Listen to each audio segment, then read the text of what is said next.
শুভ সময় বন্ধুরা। আজকে কথা বলবো একটা গুরুত্বপূর্ণ টপিক নিয়ে, হেয়ার লস। অনেকে বলে যে তাদের চুল পড়ে যাচ্ছে। তাহলে যে হেয়ার লস, চুল পড়া, এটাকে মেডিকেলের ভাষায় বলা হয় এলোপেশিয়া। যদি হেয়ার লস হয়, সেই এলোপেশিয়া বিভিন্ন ধরনের হতে পারে। আছি ডক্টর গণেশচন্দ্র সৌরভ, মেডিসিন ও হৃদরোগ বিশেষজ্ঞ। তাহলে যদি হেয়ার লস হয়, বিভিন্ন ধরনের, একটা লোকালাইজড হেয়ার লস হতে পারে একটা নির্দিষ্ট জায়গায়, বা সারা শরীরে হেয়ার লস হতে পারে, বা টোটাল হেয়ার লস হতে পারে। যদি একটা নির্দিষ্ট জায়গা হয়, এটা হচ্ছে এলোপেশিয়া লোকালাইজ, হ্যাঁ, এলোপেশিয়া এরিয়াটা বলে। 2 নম্বর হচ্ছে যদি এলোপেশিয়া টোটালিস, অর্থাৎ সারা শরীরের, অর্থাৎ স্কাল্পের যদি চুলটা চলে যায়, সেটাকে বলা হয় এলোপেশিয়া টোটালিস। আর একটা হচ্ছে এলোপেশিয়া ইউনিভার্সালিস, অর্থাৎ সারা শরীরের লোমগুলি অর্থাৎ চুলগুলি যদি পড়ে যায়, সেটাকে বলা হয় এলোপেশিয়া ইউনিভার্সালিস।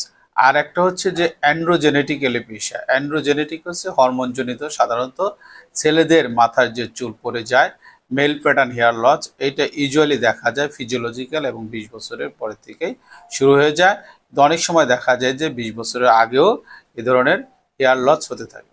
এখন কথা হচ্ছে যে এই যে এলোপেশিয়া যদি একটা নির্দিষ্ট জায়গায় হয়, লোকালাইজড যদি হয়, তার কিছু কারণ আছে। যদি জেনারেলাইজড হয়, তার কিছু কারণ আছে।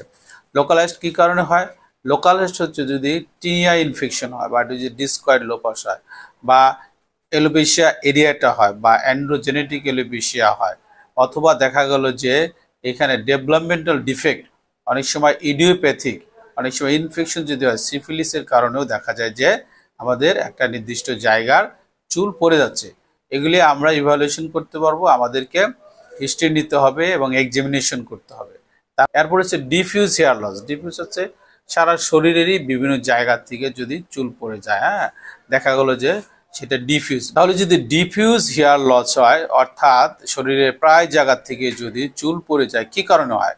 প্রথমত হচ্ছে অ্যান্ড্রোজেনেটিক এলোপেশিয়া, অর্থাৎ হরমোনাল কারণে কিন্তু এটা পড়তে পারে। 2 নম্বর থাইরয়েডের সমস্যা, যদি হাইপোথাইরয়েডিজম হয় তাও হতে পারে, যদি হাইপার থাইরয়েডিজম হয় সেক্ষেত্রে হতে পারে।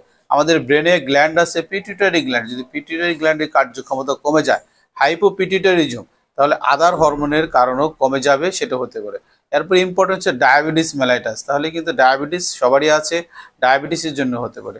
এরপর হচ্ছে যদি ইনফেকশন হয়, এইচআইভি, নিউট্রিশনাল ডিফিসিয়েন্সি, আমাদের রক্ত শূন্যতা, বিশেষ করে আয়রন ডিফিসিয়েন্সির জন্য যদি হয়, তাহলে হতে পারে। তারপর liver disease, chronic liver disease, অর্থাৎ যদি লিভার সিরোসিস হয়ে যায়, সেক্ষেত্রে হতে পারে।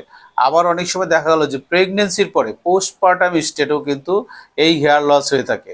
এছাড়া কিছু ওষুধের জন্য হতে পারে, যেমন কেমোথেরাপিটিক যে ড্রাগ, বিশেষ যাদের ক্যান্সার আছে তারা যদি কেমোথেরাপি পেয়ে থাকে বা রেডিওথেরাপি পেয়ে থাকে, তাহলে দেখা যায় তাদের এই যে ডিফিউজ হেয়ার লস হয়। এরপর হচ্ছে যদি সিফিলিস হয়, সেক্ষেত্রেও ডিফিউজ হেয়ার লস হতে পারে। আরেকটা কানেকটিভ টিস্যু ডিজিজ আছে, এসএলই, সিস্টেমিক লুপাস ইরাইথেমেটোসাস।